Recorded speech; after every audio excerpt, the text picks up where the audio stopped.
Stop. That applause indicates you haven't seen the show, but I'll take it. I'll take it. And my great colleague, Wayne Miller, who many of you know, left the Providence Journal a year and a half ago, after a year ago, A year ago in after November, 30 plus years, 41 and years. even longer in the career in journalism. He's been my great partner here at Salve for about a decade now. In Since various we've arrived, projects. yeah. It's a full-time gig now. He's here. We'll talk about that in a little bit. But ladies and gentlemen, Mr. Wayne Miller. Thank you.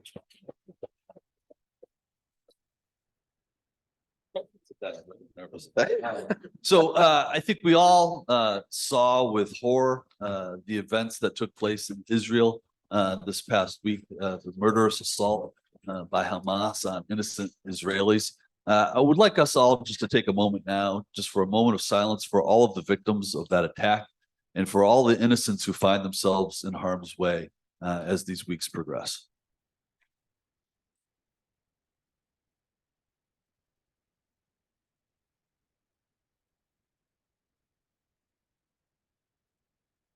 Thank you very much. So I'm going to pitch it over to Brendan and Wayne. They're going to take it away. I'm going to come back up at the end and talk a little bit more, but thank you all for being here. Gentlemen, take it away. Jim Ludis, ladies and gentlemen, let's.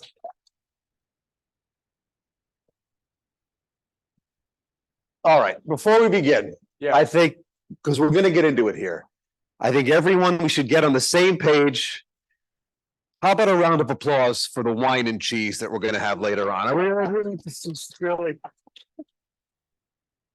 He thinks he's funny. Now, please, thank you for indulging me. I am a little nervous only because on the road show, if something's not going well, I can easily toss to commercial break. But here, we're live We're trapped here. and it's going to be fun. But Absolutely. over 20 published books. Does it seem possible? No, actually, no, it doesn't.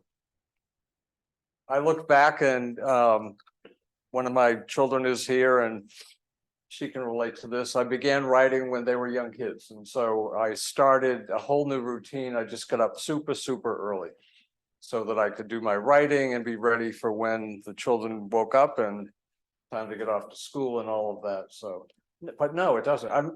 When I sold my first book, I mean, I was high as a kite. It was just incredible. It was a horror novel.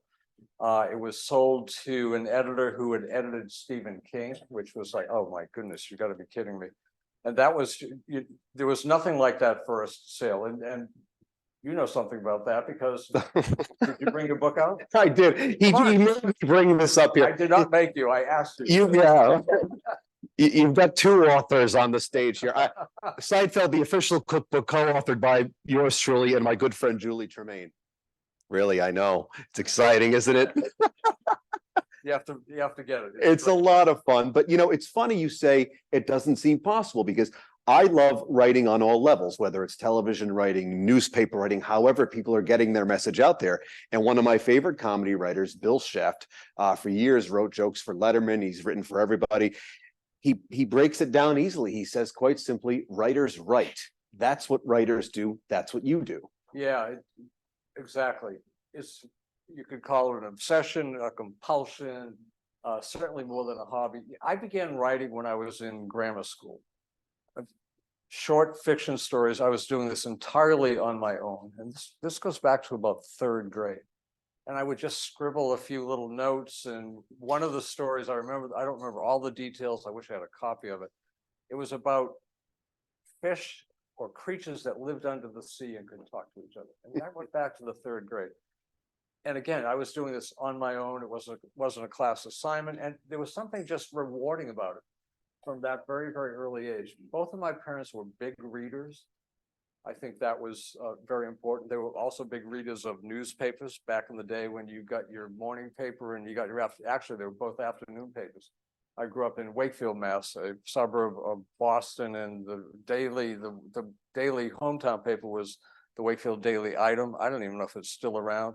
And the big paper, quote unquote, was the Boston Globe. Right. So I had encouragement there. And then, you know, when I got to high school, I got into an English class. One of the pivotal moments in my life was this ninth grade English teacher who just inspired me. And then I went on to become co-editor of the school newspaper. We detect a newspaper theme here. And, you know, the rest is kind of history. Do you remember that ninth grade teacher's name? John Farragut. There you go. How I about that? absolutely do. He recently, I'm not going to digress. You'll even see in the book, the protagonist, one of the protagonists, Nick Nolan, is told through his voice. More than once he says, "But I digress." So I just digress, and I promise I will not digress again. Well, Wayne, I won't keep that promise, but anyway. we have a surprise for you. He's here right now. No. Well, let's talk about the latest work, Unfit to Print, a modern media satire. I know that the creative process one for many is arduous. It's difficult. It's not easy to elucidate. So whether it's a writer, a musician, whomever's putting the creative art together, sometimes it's not always easy to break down or how one arrived at the idea. For you, can you break it down for us a little bit?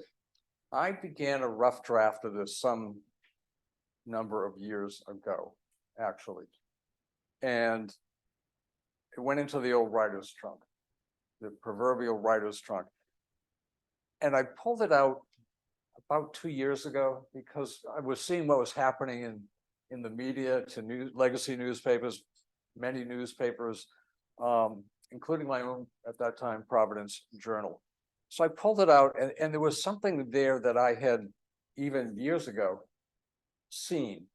And I thought, I can make this relevant to today. So the final draft is dramatically different from that first draft. And what you do is, you peck away and you delete this and you add this. And I'm a stickler for old-fashioned editing on paper. And Yolanda can certainly relate to this because many times I've asked her to print things or I'll disappear into my study with a hard copy of a book. And in the case of this book, it was big, and use a red pen and just that. I find that type of editing to be the most rewarding and also the most frustrating, because you do it, you see things on the printed page that you don't on a screen. But then when you've marked it up, and sometimes it's marked up a big effing mess markup, you then have to enter all that into your Microsoft Word, because eventually it's got to go off to a publisher who is not going to want to take a marked up hard copy. When you revisited the work after pulling it out of the trunk, was with fresh eyes? Was it just, what was I thinking here? Did you have to rework so much of it that you thought, well, I mean, what was the vision like? I have a pizza coming, so that might be. Did it, with fresh eyes, was it different for you? It was, and there was enough of a germ of a book It's fine. there that I knew I had something. But if you were to look at that first draft and see the final book, there's some resemblance. The theme is the same. We're in this transformative moment when legacy media, mainly newspapers in the case of the book that I wrote here, we're being transformed, we're changing. And of course, that began with the advent of the internet. When I started at the Providence Journal, and that would have been in October of 1981, our classified ad sections were, and I see John Kostreva here, and John can relate to this, were enormous. And all of those were relatively easy in terms of producing, but brought in a lot of revenue. You know, you'd walk into the Journal, you'd go up to a booth, you'd say, here's my ad, or, you know, type it out for me, please. And classified ads, real estate ads, it was filled. And that was the revenue stream. And it was, you know, the papers had like a 20% return at that time. 20%. I mean, can you imagine, like, I'll stand in a Boris company today with 20%, they go like, wow, hallelujah. Right. That's what newspapers were in the early 1980s. Then along came the internet. Then along came Craigslist, and we saw the change. Well, let's kind of get into what the book is, because it's all interconnected from what you just pointed out to what the story is. They're all related somehow. And the fact that they are is so poignant, especially here in 2023, because I, you know, obviously 9/11, the anniversary passes every year. And I was reading some articles about it, and I never thought I'd see these words in print. In 2001, television was the dominant form of media. I never thought I'd live in a world where it wasn't, even though in 2001, the internet was still in its somewhat nascent stage. But it's not anymore. It's changed whether we like it or not. People are consuming information everywhere, and so much gets lost in that message. And you've obviously really tapped into that brilliantly with the new book. So this stuff's all connected, isn't it, to the story here? It is all connected. It's not just newspapers that have undergone this profound transformation. You just made the point. It's television that underwent the, and social media, of course, is the other huge issue, huge factor here in this transformation. So many people today get their quote unquote news, and I'm doing this deliberately, from social media, whether it's Twitter, now called X, or if it's Facebook or Instagram, TikTok, whatever it happens to be. And attention spans, I can't make some grand statement like the attention span of the average person has shortened. But I think anecdotally, you can say that for many people it has. You know, people are so busy, we have so many things to do, there's so many stresses of life. So you have a very limited time that you want to spend, unless it's a really great movie or a really great TV show or the road show. I see you have a glass of wine already. No, that's just one. But so you want to get what you want to get quickly. Yes. And you can get that quickly on social media. You cannot get that quickly reading the New York Times. You cannot get that quickly on, you know, one of the cable news networks. And so people gravitate to that. And of course, the Jeopardy, and, you know, I'm looking at Jim here now. We've had guests on Story in the Public Square, which is the show that we co-produced and co-host. Many guests have talked about the influence of social media, not just on media consumption, not just on what is true and not true, not just on disinformation, but the effect it has on people's mental health, particularly, you know, younger people, and particularly among younger people, girls and young women.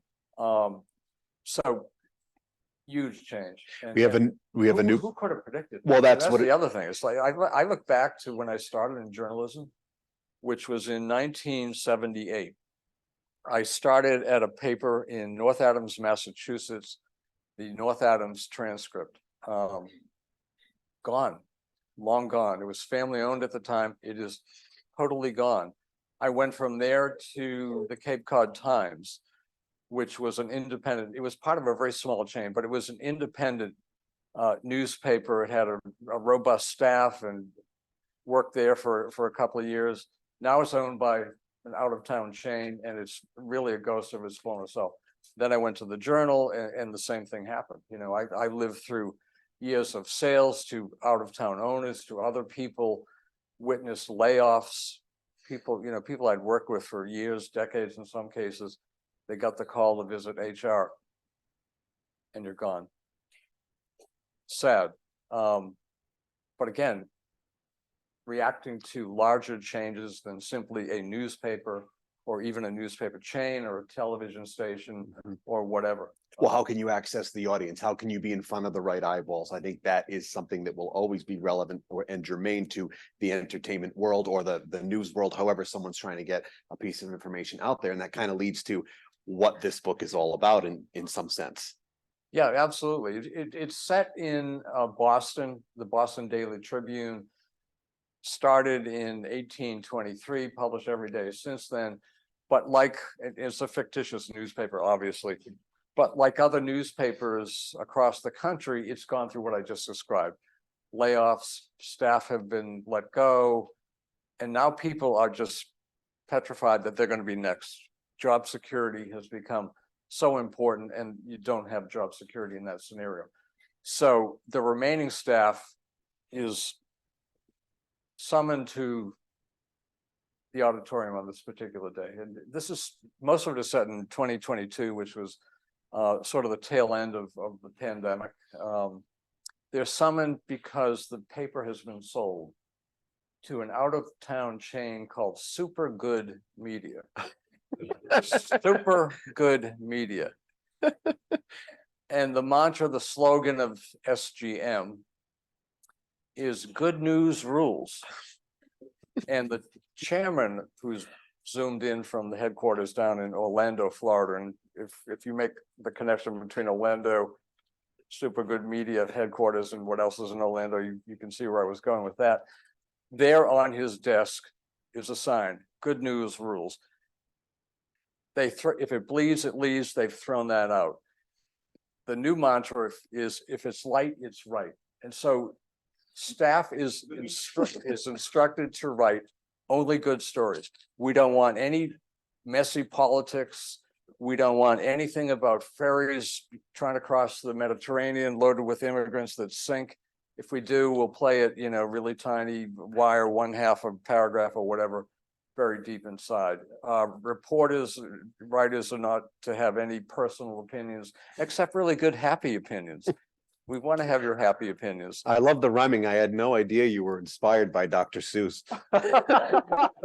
I didn't either. It's funny how these things get channeled into your heads, huh?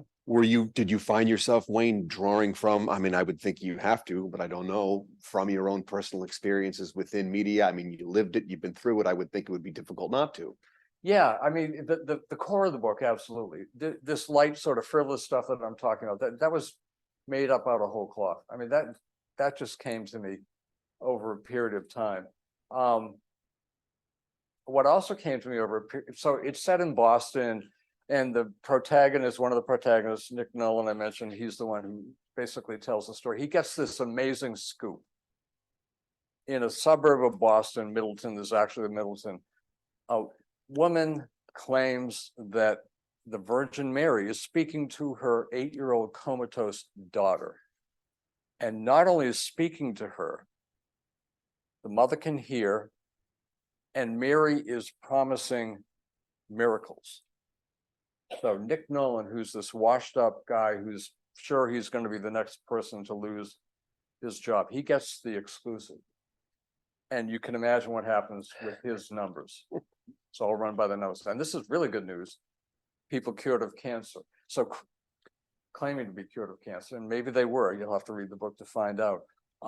So crowds by the thousands begin to gather outside this woman's house in Middleton.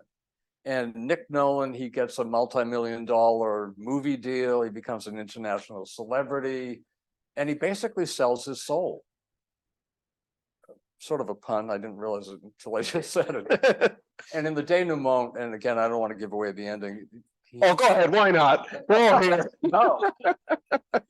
He redeems himself and shows the path forward. But I was about to mention one of the big reasons that I had so much fun writing parts of this was this. Can anyone recognize, who is that? Can you tell? I know the lighting here is bad. It is Benjamin Franklin. I bring Benjamin Franklin magically back to life in this book, and he becomes a commentator on today's media and many other things too, today's politics, today's culture, his own politics, his own culture. And of course, he was a native of Boston. He was one of the founders of the American Free Press. He, was the editor and publisher of the Pennsylvania Gazette, signed the Declaration of Independence, the Constitution, and so forth and so on. But I made him both a serious and fun character. I have to tell you, of all the characters I've written in books, fiction and nonfiction, for that matter, I've never had more fun than with Benjamin. So Benjamin, thanks for joining us. It's awfully quiet. Well, he's not quiet in the book. That's why you have to read the book. Do you have a preference writing nonfiction versus fiction? Yeah, I like fiction better. Which is not to say I don't like writing nonfiction, right? Because I do. Is it a different mechanism? Is it a different muscle? You just have more freedom. You just have more freedom. And this book is a perfect example. You could not write a nonfiction book about Benjamin Franklin coming back to life because it hasn't happened and ain't gonna happen. The freedom you get, the literary license you can take, the places you can go, the characters you can create, again, out of whole cloth. There are no characters in this book who were inspired by real life people. There are some real life people in the book, Mark Zuckerberg, is in the book. He makes sort of a cameo appearance. Donald Trump makes a cameo appearance. It's a very funny scene too. I hate to say that, but it is actually a very funny scene. And Michelle Wu, who is the mayor of Boston, Browdy and Egan, who do a great show out of Boston. The Pope is in here, Pope Francis, and a few other people too. But obviously they're real characters in fictitious settings here. And I understand because of this, I'll be cameoing in your next book. Just trying it all out here. You can if you want. I love what you do. I'm a fan, as you know, and I can't wait for what's next. But in terms of this one, do you hope, Wayne, on some level that this encourages people to maybe reevaluate how they consume? You know, I asked you this when you came on the road show, and certainly we had time constraints there, but I hope it does, because I fear sometimes the way people just endlessly scroll. I think their thumbs are about ready to fall off, and it's like, well, what's real, what's not, and if they're not taking the time to investigate, you know, where is the hope? But maybe this will encourage people to reevaluate with a new lens. Yeah, that is my hope as well. I hope that people will read this and begin to think about how they consume news. I hope people will read this and subscribe to local newspapers, and there are still some really great local newspapers across the country. Here in Rhode Island, we've got the Warwick Beacon and John Howell's other publications. They're a publication partner of Ocean State Stories, which Jim and I do. Another hope I have is that civics education returns to elementary and high school students. I think it's sorely lacking. There are all kinds of reasons, and I'm not going to digress on what those reasons are, but I think they're fairly self-evident.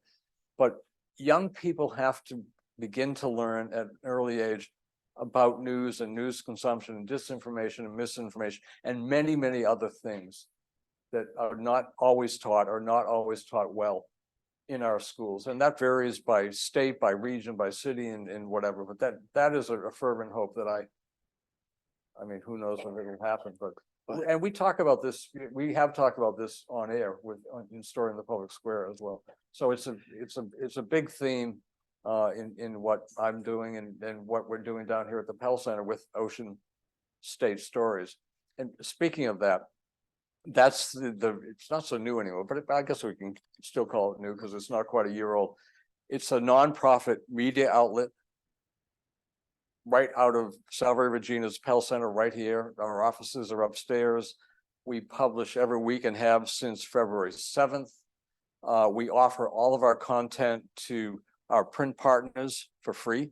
We publish in Spanish and in English. We also offer our content to other nonprofit news outlets like EcoRI News and RI News Today. They've used some of our content and we have used some of theirs. So there's a good cooperative partnership arrangement. And I think a way forward is the nonprofit. And again, I'm not going to give away the ending of this book, but kind of winds up in the same place. I understand the book ends with Marty making his way back to 1985. No, But this is going to sound pedestrian, but storytelling is the essence. Good storytelling is the essence of so many things. Without a good story, we really don't have anything. no, Whether it's true. you're sharing someone's true experience or it's fiction, that's what's at the core of just about everything that's great when it comes to art, I think. Yeah, and you know, it's what you do on your show, and it's what a lot of people do, storytelling. It's, you know, we have storytellers on Story in the Public Square, hence the name. And there's storytellers from many different media, you know, as you mentioned painting, but media, academia, film, you know, moving images and many more. And I want to make sure you speak to this. I love it. You invoke Ralph Waldo Emerson, Yes. 19th century, you know, we know the name. Fiction reveals truth that reality obscures. I mean, that's so powerful, so poignant, so important, so resonant still to this day. It is. And it allowed me to bring him to life too. It sure did. How proud are you of this project? I'm proud. Yeah. I'm pleased. You know, I make that. Yeah, I'm proud of it. Yes. Thank Do you. you have an eye on the next book? Do you have something that you know you want to do next? You're still working through the ideas? I always have ideas. I've got a book that I've been working on for way longer than this. Someday I'm gonna finish it. I am gonna finish it someday. And I actually, when I finished this book over the summer, I went back into a draft of this long-running book. And it's gonna need a lot of work, much as this did. But the themes and the narrative, the way it's beginning to unfold, are still rock solid. So I'm not going to do it immediately. We've got a lot of stuff to do with Ocean State Stories and so forth and so on. But in terms of books, I don't know when it will be out. Right. You want to write it for me? I'm hoping that I'll give you all my notes. I was going to It's say hundreds of pages of notes. some type of dedication. I mean, something. I'd love to be involved, but I just think too, I love asking people this. If you were to look back and have words with the young Wayne Miller, who's at the threshold of having that first book published, is there anything you'd say to him, or Wayne Miller as a child, with all of this in front of him, with today's eyes? Yeah. Wow. Are you kidding me? How'd that happen? And don't go on the road show. That Brendan is trouble. And glad you did it. But I mean, I ask you that because I think it's so important that creative people stay creative, whether they're writers, whatever the art discipline is. I think that through the work you're doing here, you're so inspiring and encouraging of those next generations. And I hope you know that I, as someone who writes, whether it's comedy or I do lots of different writing, I want you to know I'm inspired by the work you do. And I just Thanks, hope you Brandon. keep I doing appreciate that. because it's great. And I'm sure everyone in the room echoes just how talented you are and how much we appreciate your talents. And one of the things that has been really important to me in my career, I reached a point in my career where I don't even know how far into it I was, but where I'd learned a lot. And it was time to pass on some of that knowledge to younger people who were just starting out. We had a mentoring program at the Providence Journal for quite a while, and I mentored a lot of people. I continue to fulfill that role here at Ocean State Stories.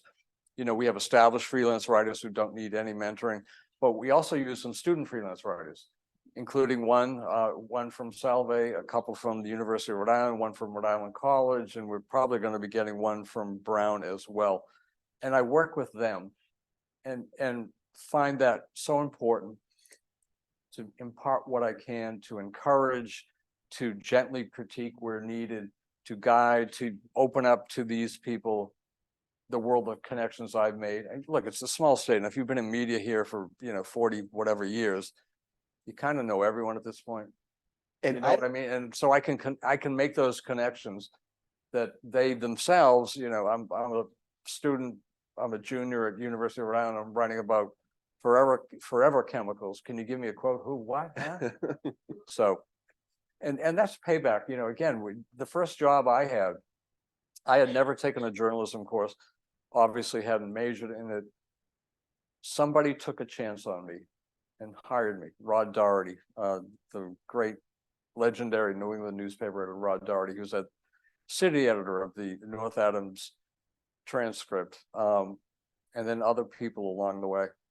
And I remember I showed up for work the first day at the North Adams Transcript. Again, I had never taken a journalism course. I'd freelanced a little bit, including for the Boston Globe. I was so green and naive that I didn't know that they supplied reporters notebooks. So I bought notebooks. I showed up with notebooks and pens, and I walked in I'd passed a night in a hotel not too far from the Transcript. Didn't get much sleep that night. So I walked in and I introduced myself to Rod and I said, "Can I buy anyone coffee?" And everyone's hand went up, and Rod said, "You're learning." Yes. What's interesting too is you talk about imparting that wisdom. I find too, now that I've been in this TV thing for a while, I'm now starting to learn. Our producer, she's terrific. She's 25, and I was very concerned when she came on. Would she have the aforementioned attention span? Which she's absolutely fantastic. And she's a beacon of hope for someone like me who has no hope when it comes sometimes to someone who's young and doesn't pay attention to the things that need extreme attention to detail. She's unbelievable. And we're so lucky to have her. I watch what she's doing. I'm now learning from her about some of the new mediums. And I think it's so crucial that no matter how old we are, we still have that willingness to learn a little bit, because it changes so quickly. And I think that's the mark of, not to pat myself on the back, but a good leader or someone who thinks and is intelligent, who understands. I don't know it all. I might know more, have something I can share with you, but I'm also going to learn something from you. The other thing too, young or old, if you're drawn to journalism, you're drawn for certain specific reasons. It's not accidental. It's not like, oh, I looked at all the job possibilities and I could have been an accountant, or I could have been a CEO, I could have been whatever. I want to be a journalist. You like to write, you're curious about the world, you're not judgmental in some horrible way, and you hope to do, at the end of the day, some good, whether direct good, whether you expose corrupt politicians and through investigations or whatever. Those are the fundamentals. We get lost in all the noise. And I think in a sea of misinformation, it's incumbent upon some of us to be an anchor of hope by doing the right thing, by taking the time to investigate, to ask important questions. Absolutely. It's great stuff. It's been my pleasure to chat with you here tonight. Thank you. We're going to do Now something. we're not done. We're We're not done. This is He's worked up a game show. no. This was his idea. So if it bombs, you look at Brendan. Okay. But if you love it, it was all Wayne's idea. Exactly. We do want to open it up to questions momentarily, but we do want to play which of the following is not in the book, and we need some contestants. Would anyone like to humor us by playing this game show? I'm told there will be fabulous prizes. Who wants to play what's not in the book? Oh, somebody, clearly. I'm seeing, or either you're stretching, you want me to steal second, or you want that gentleman in front of you to play the game. What's his? Come on, John. Yay! Thank you. Okay. All right, so I'm sorry, that name was John? Yes. John. I'm Brendan. How you doing? Good to see you. Nice to meet you. Oh, Years and years and years, stellar reporter, breaking the game. Congratulations on the book, Wayne. Thank you. And I would say the same about you. And we could digress here about the many projects you led that were so important. I miss you. I think you're having a moment. Perhaps I should leave the stage. Are you getting involved here?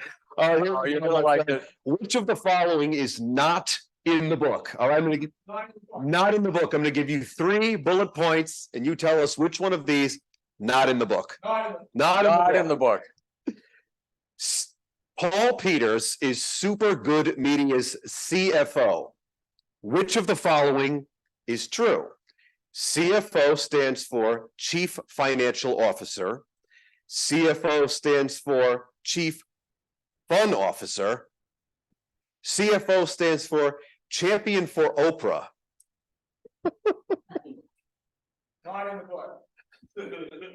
Chief Fun Officer. That is in the book. There you go. It is in the book. We really should have had a rehearsal for this. All right, who else wants to give it a try? Come on, get us through this. The faster we get through this, the faster we get to the wine and cheese, ladies and gentlemen. How about you, please? Would you humor me? What is your name? Sherry, nice to meet you. Where are you from? Right in the building. You live here at the Pell Center.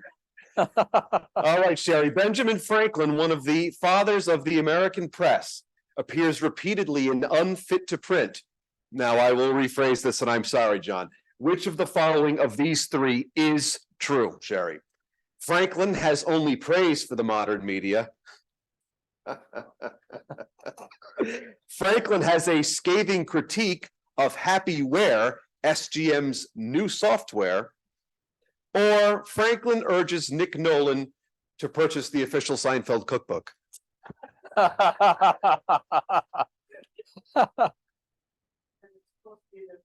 Which one of these, which of the following is true?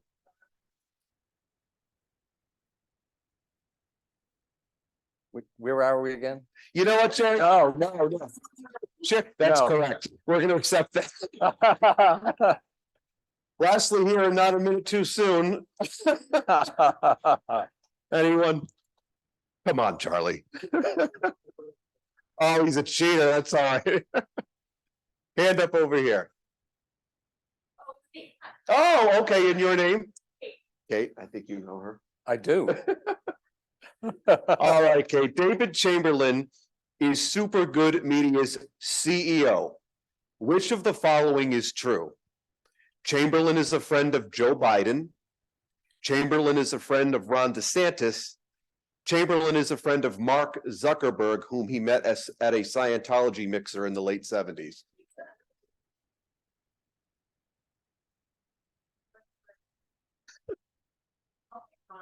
That is. Yes, Yeah. yeah. That's it. Let's hear it. Come on. She's my daughter, so I told her. Exactly. We're a little cheating. I did. I That's really great. did. Well, does anyone have any questions for Wayne? M. Charles Bax. Charlie, thanks for coming. Thank you. One of the genius things he did, I think, was bring in. And He said it's a fabulous book, and one of the ingenious things he did was bring in Benjamin Franklin. My question is, how did that happen? He appears to Nick Nolan in dreams. No, how did it happen that you thought, oh, I'll bring Ben Franklin into this? Oh, how did I decide to bring him Right. into it? Just in deciding where I would set it. And I settled on Boston. There was not, one apocalyptic moment when I said, I've got to have Benjamin Franklin in here. But as I did more research about the early press, I realized his importance, his role. And actually, we had a guest on Story in the Public Square who had written a book about Benjamin Franklin. That's where it began. I forget her name, Jim, but you'll remember the book or you would if I showed it to you.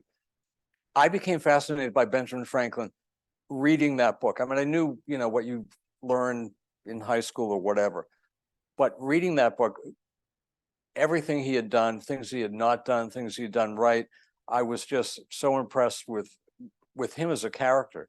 And so when I got back into this book, it seemed a natural to bring him in. And again, it's set in Boston, and he was from Boston, and that's how he came in. Anyone else for Wayne? Any questions for me? Yes, sir. Your name? Gary, Hi, Gary. Nice to have you with us. Oh, it's the Phil Donahue show all of a sudden. I love this. Yes. In writing, when do you find out the best time to write, the best place to write? If you were recommending to anyone how to do good writing, how, when, where would you recommend? Well, I like to write in my study. And I like to, look, if I didn't have a day job, I'd probably write, all day. Jim, I like my day job, so don't get nervous here. Early morning, and then at the end of the day. But part of writing isn't sitting in front of a screen. And there are still people who write in longhand. Certainly is not for me. John Updike wrote all of his stuff in longhand. Again, not for me, but if that's what works for you, then that's fine. A lot of writing happens when you're not in front of a screen. I don't want to call it daydreaming. It can be very annoying for people in your life when you're constantly drifting off into the book you're writing or the characters you're creating. But that happens a lot. Almost constantly, I would say. And there comes a point too, I think, where if you are a creative person, you start to realize these ideas come. And that's why at the beginning, when I said it's not always easily articulated for people who aren't writers, and there's no fault in that. It's just, I do these silly things on the show, these Kirby quizzes, and it's like, it is what it's just, okay, well, that would be fun. That's something that sparked from somewhere. And Steve Martin once said, I think it's the title of one of his books, and forgive me if I'm miscrediting it. He says, you're lucky you're funny. And if you're someone to whom funny things happen regularly, you're lucky. You're lucky that you're Yeah. born of a family where there's some wit. I think it takes some time to really understand that, oh, this funny thing happened. I'm gonna write that down. I might be able to use that later on because these seeds have a chance to sprout that way. And that's the process with me. And look, I've known so many writers over the years, and still know so many, and I would say almost without exception, that is how their brains work as well. I mean, Charlie, you were like that.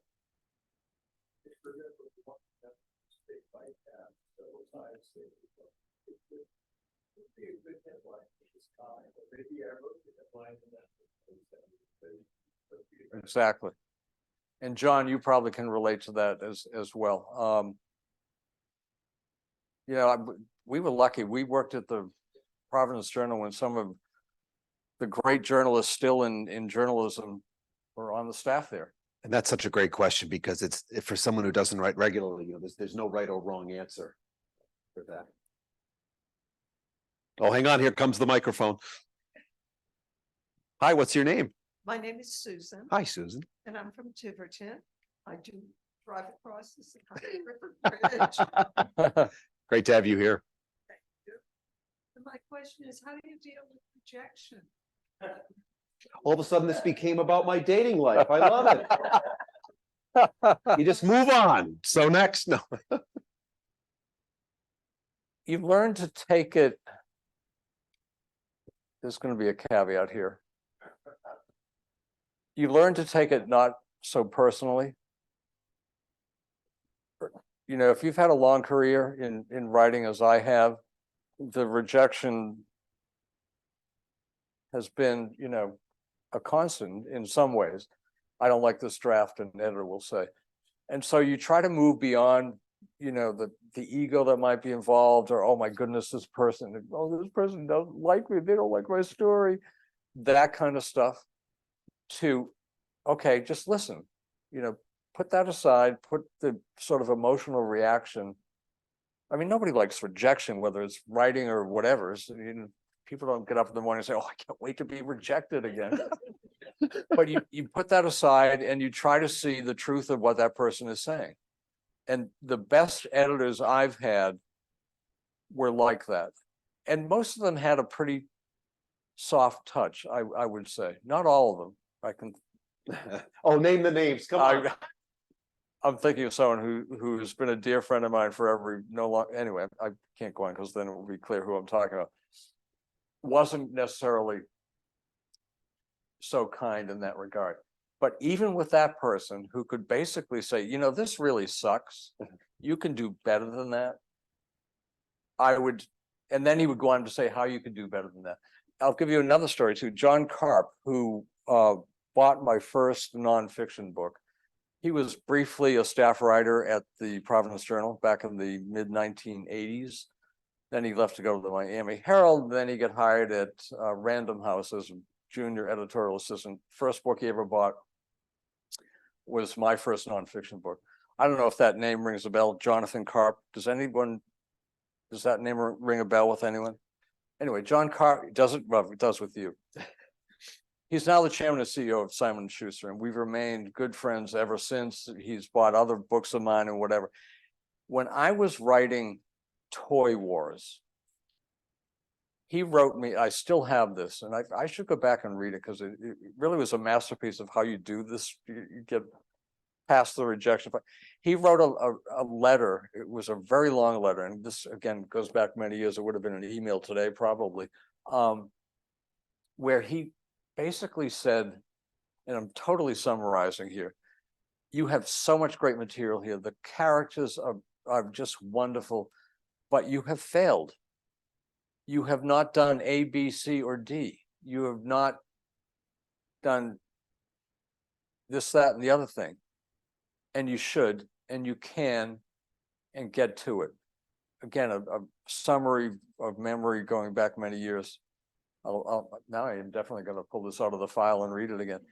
That one letter, and I've mentioned this to other people before, was a real turning point in what we're talking about here in terms of rejection. Because I realized here is an editor who is clearly one of the best. I mean, look where he went.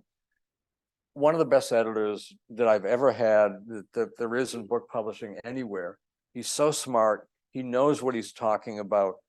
He wants to make this book better, not worse, not I'll take, this drudgery that you just turned in. It wasn't really drudgery, but it wasn't great. It wasn't the final book by any means. Right. And so I went back and I made the book better. And it was a much better book for doing that. And I've had other editors who've done that. There's nothing worse than an editor who goes, oh, this is so great. And then like I said, it's like, what? What do you mean this is great? I wrote it. Even Michael Jordan, he famously said, I've missed, however many shots in my career. I've 26 times I've been entrusted to take the game-winning shot Yeah. I've missed. And he's listing all of his failures. And then he wraps up the famous commercial by saying, and that is why I succeed. I mean, you think of the greatest athlete potentially ever talking about his failures through that, You learn through your failures, you learn through rejection of the type we're talking about here. Anyway, John Karp, God bless him. Absolutely. Wait, let's give the book you made better. War and Peace. No. The name of the book that John Karp made better? Toy Wars. In the back. Yes, sir. Hi, Wayne, congrats. Hey, Phil, nice congratulations on you as well. Phil has a new book coming out. Maybe you can. That's not why I took the mic, but I do appreciate it. I'm wondering, after so long being a reporter and a journalist, you've now had a part in starting your own media outlet, news media outlet. I wonder what have you learned from that process of starting Ocean State Story? Wow, where to begin? Jim and Teresa and Katie, can you leave the room, please? One of the things I really had to learn was the administrative side of things, keeping the trains running, making sure that we have a story a week, a Q&A in the week, making sure that we get it translated, making sure that we get the contracts drawn up and executed for our partners, for our freelancers, all of that. I had never done any of that. Oh, geez, did I type what I applied that I had? Sorry. Actually, we happen to have your resume right here, loaded with live. I'd never done that. And I won't say that I love it, but it's part of the game and it's a necessary part of the game. And so hopefully I've gotten a little bit better at it. We've kept the trains running, right? So far, so good. Crossing fingers. Phil, tell us about your book, the name and when it's coming out. Very quickly. No, please, I want you to. Description pertaining what's from Dr. And you'll see it on Spring Untold, Spring on April. Wonderful. I think maybe we could take one more from you, man.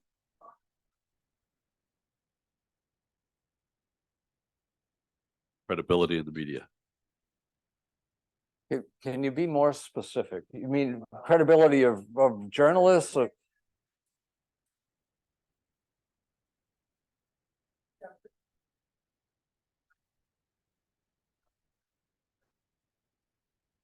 So much misinformation, so much.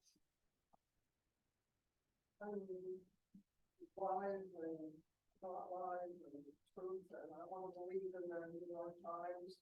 I want to believe that they're credible. I do believe they're credible.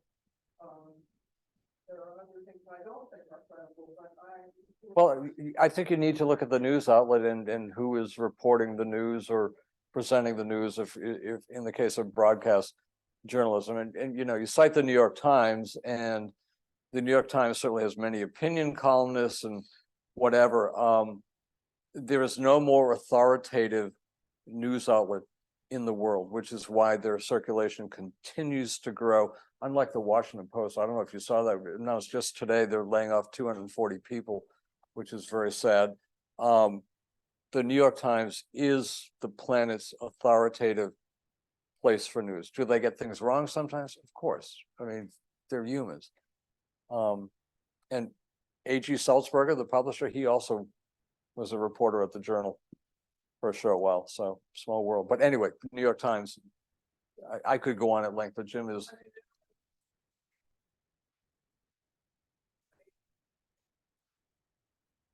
Well, okay, they don't know what they're talking about. I don't know how to be more blunt than that.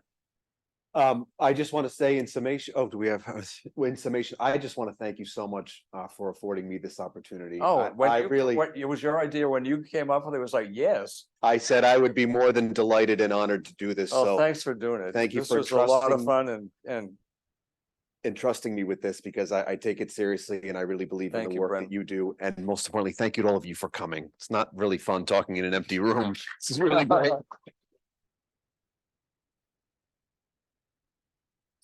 So I have the unenviable task of being the last person standing between you and wine and cheese.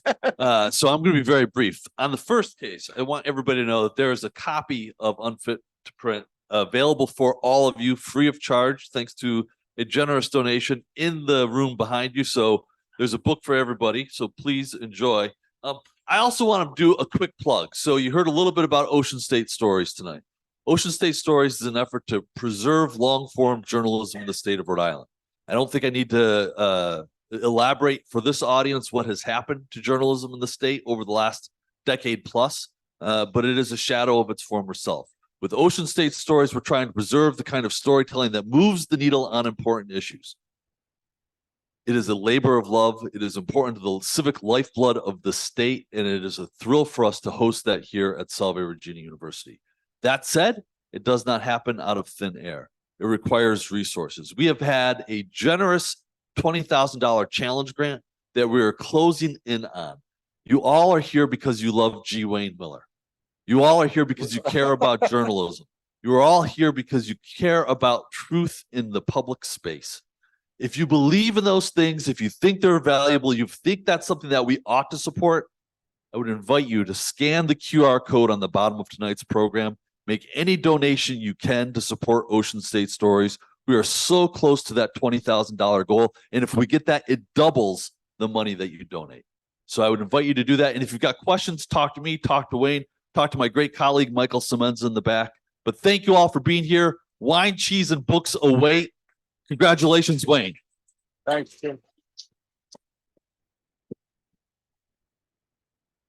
That was great. I'm telling.